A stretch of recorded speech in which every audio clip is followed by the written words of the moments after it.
Our coverage, the pornography is evidence of child sexual abuse. Shocking numbers show how many of our children are affected by this crime. In fact, 1 in 10 children is sexually abused by their 18th birthday.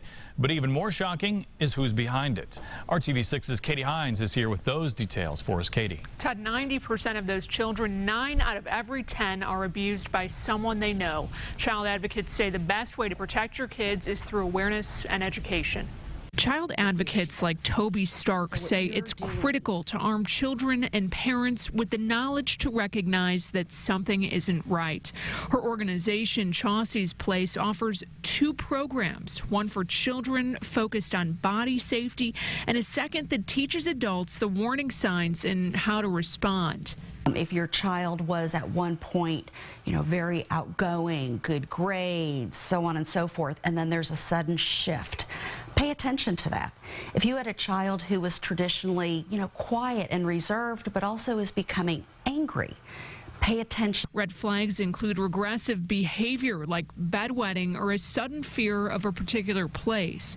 The head of Prevent Child Abuse Indiana recommends parents openly address the topic. We always advocate for parents to start very young with their children, like infancy really, in terms of teaching them about boundaries, about body parts, about, if someone were to say to them, hey, I want you to keep a secret from your parents. Another tip for parents is asking questions of anyone who might be alone with your child. We want parents to really be checking out, okay, Mr. Sports League or Miss Sports League, what are your policies about one-on-one interaction with the kids? What kind of background checks do you do? What policies do you have around protecting children?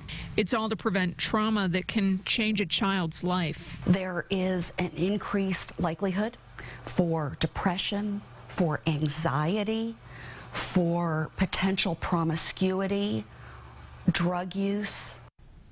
Another staggering statistic, the National Center for Missing and Exploited Children received more than 500,000 reports of suspected child pornography and sexual exploitation in 2013. Katie Hines, RTV6.